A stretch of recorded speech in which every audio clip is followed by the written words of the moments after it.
guys, and welcome back to the channel. I'm Michelle. And I'm Ken, and today we're here to rank the movies that we've seen in theaters in 2024. Yeah.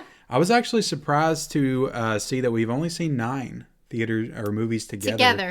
In the theaters. So it'll be a fun list regardless. We've seen a lot of interesting movies in the theater. But before we get into it, if you haven't hit the subscribe button, hit the subscribe button. And also, like this video. Like the video, like she said. And then leave us a comment down below. What are some of the movies you've seen in theaters this year? How would you rank them? Let us know in the comment section below, or let us know your thoughts on our ranking as well. So you're the mastermind behind this idea. So I'm going to let you go first. Okay. So like you said, we have only seen 9 movies together in the theater this year.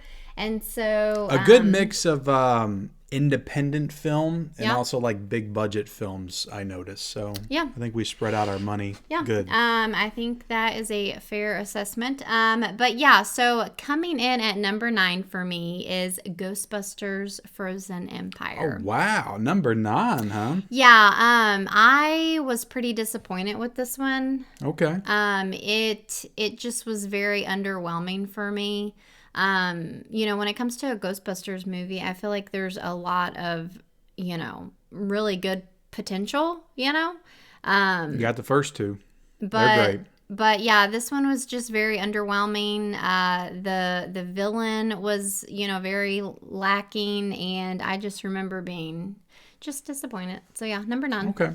Well, my number 9 should be an obvious one, at least for me. It's Beetlejuice. I just hated this movie. I thought it was atrocious, and to be completely honest, I never want to see the movie again. Gotcha. Because I hate to say this, but I feel like it actively lessened my feelings on the first one, the original one. Unfortunately, and I hate it when that happens. So I want to try to erase the movie from my mind so I can get back to a place where I can enjoy the first one again. Yeah. But yeah, just an atrocious movie. Okay, so moving right along here, my number 8 is Civil War.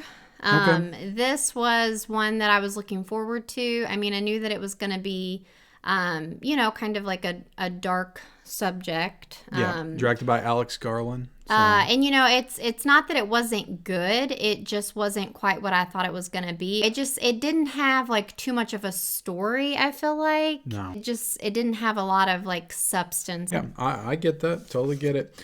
My number 8 is If. Okay. An enjoyable family film, I guess, but I just remember being bored to tears watching this movie, and it just really didn't resonate with me. Okay. I don't remember you liking that one very much. Yeah, I didn't like it very much. So that's my number 8. Okay. My number 7 is Beetlejuice 2. Like you already said, it wasn't very good. Way too high. I was really looking forward to this one.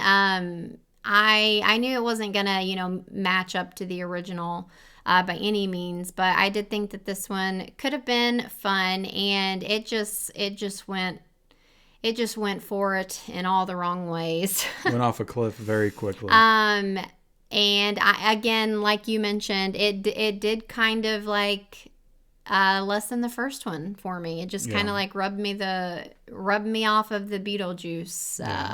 I do want to point out real quick that most of the movies we're talking about in this video, we've done standalone reviews for. So if you want to check those out, we got a movie review playlist. Okay. You can check those out. All right. So for our more in-depth thoughts. My number 7 is Ghostbusters. Okay. Frozen Empire. So I don't remember like disliking the movie. Mm-hmm. In fact, like, I don't know, Afterlife, there's things about Afterlife I just didn't enjoy at all. Mm-hmm. And Ghostbusters Frozen Empire didn't really have that thing.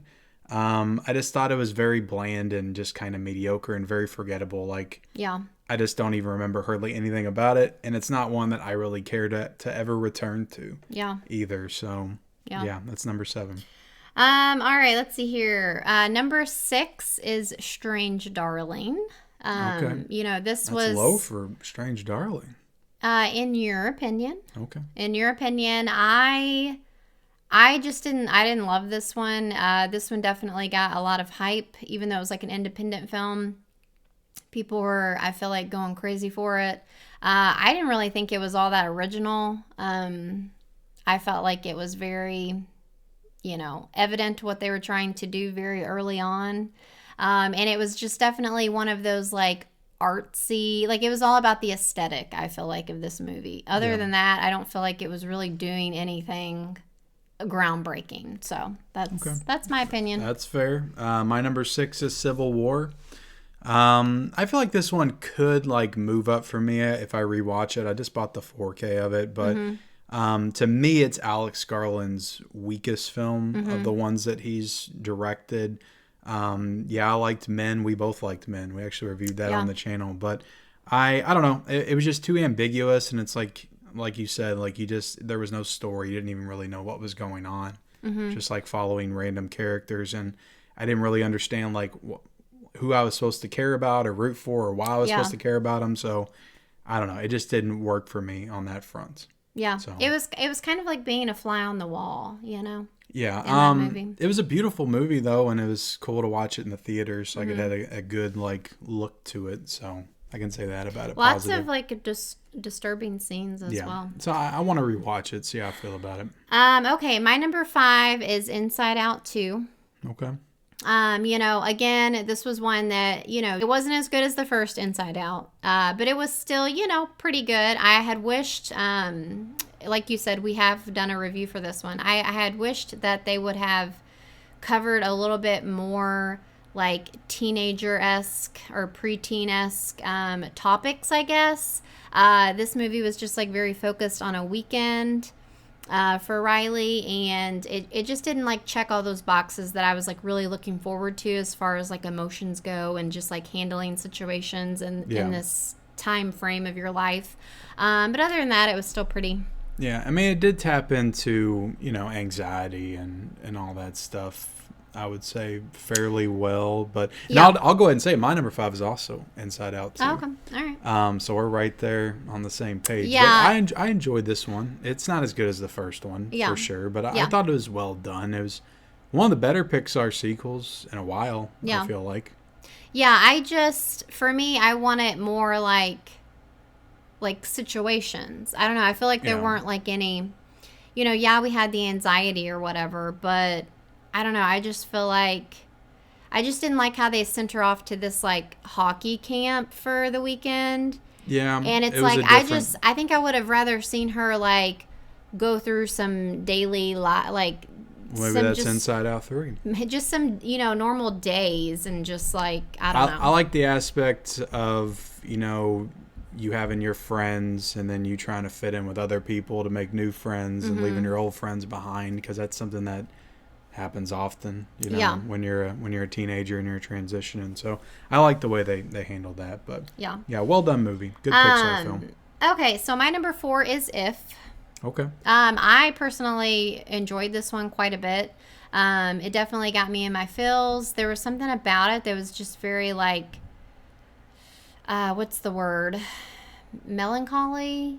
Yeah. Bittersweet. I don't know. It just like the way that they portrayed like nostalgia and growing up, and I don't know, it just like really like resonated with me and just like made me feel very emotional. I didn't love everything about it, but I did feel like it was pretty original, and I just enjoyed like the way that the different like characters were represented. I thought it was fun.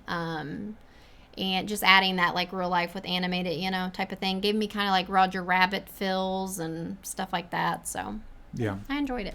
All right. Well, my number 4 is Longlegs with Nicolas Cage. And yeah, I enjoyed Longlegs. It wasn't my favorite horror film of the year, but I thought it was a pretty good watch. I thought Nicolas Cage gave a good performance.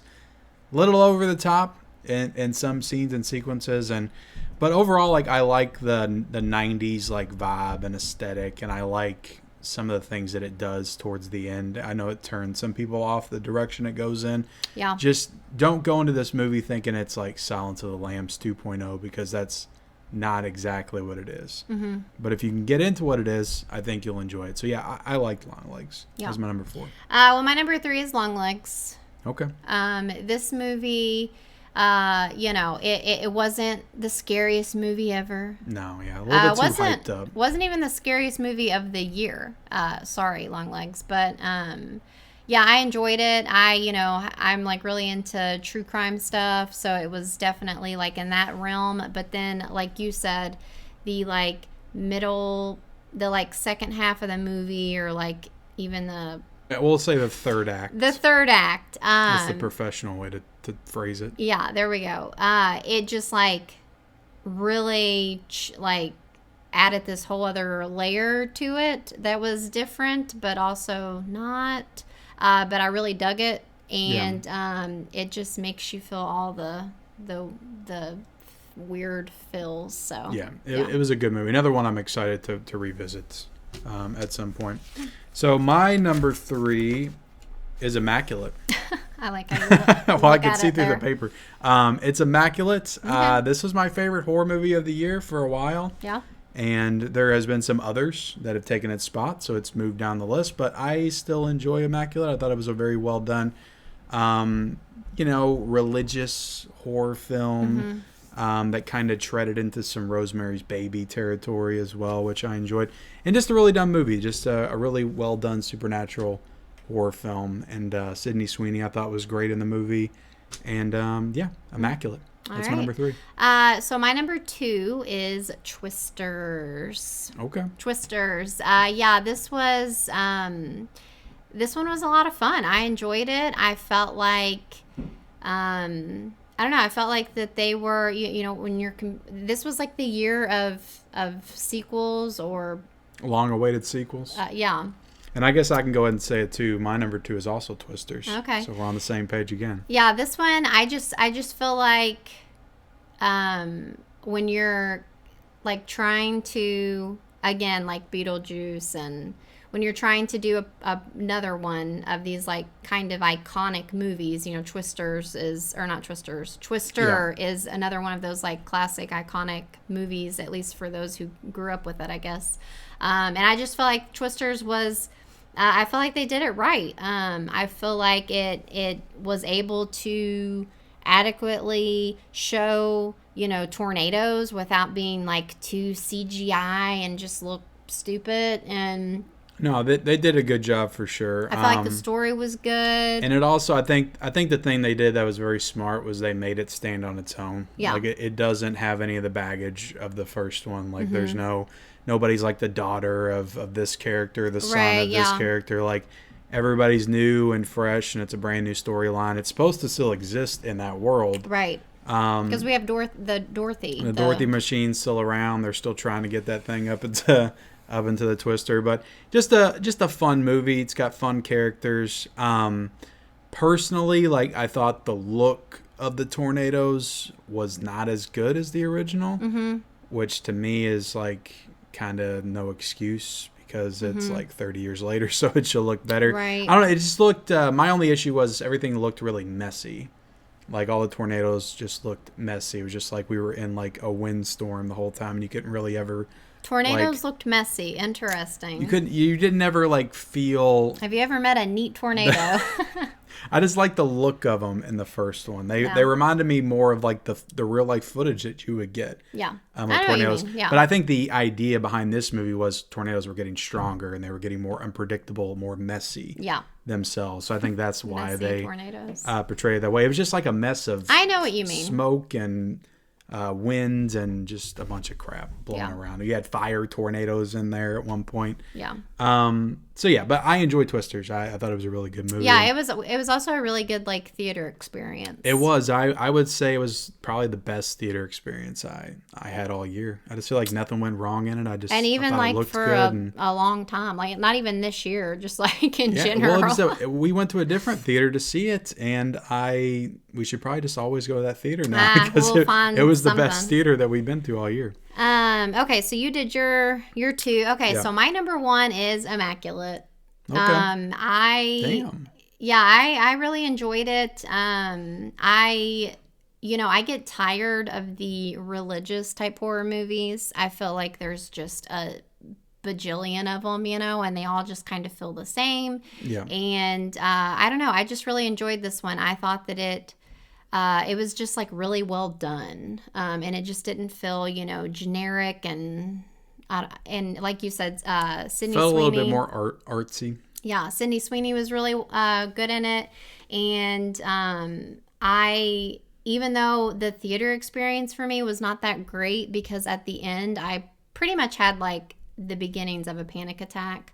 If not, well, it makes sense given the ending of the movie. The ending is really intense, yeah, and I just was like crawling out of my skin at that point.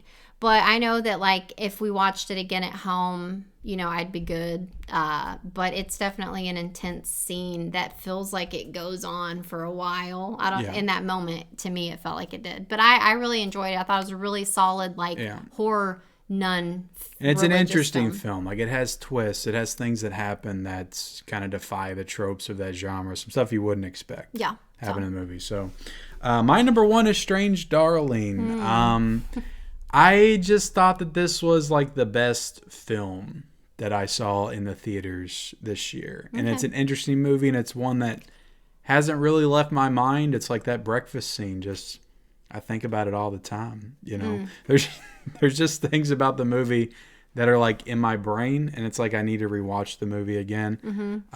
It is simple, but I think the way they told the story was, I know you said it wasn't original, and telling a story non-linear has been done before. Tarantino obviously like popularized that, but I feel like the way they did it was a little bit more unique and original than we're used to seeing it. Yeah. And I thought the performances were top notch. I thought everybody was great in the movie.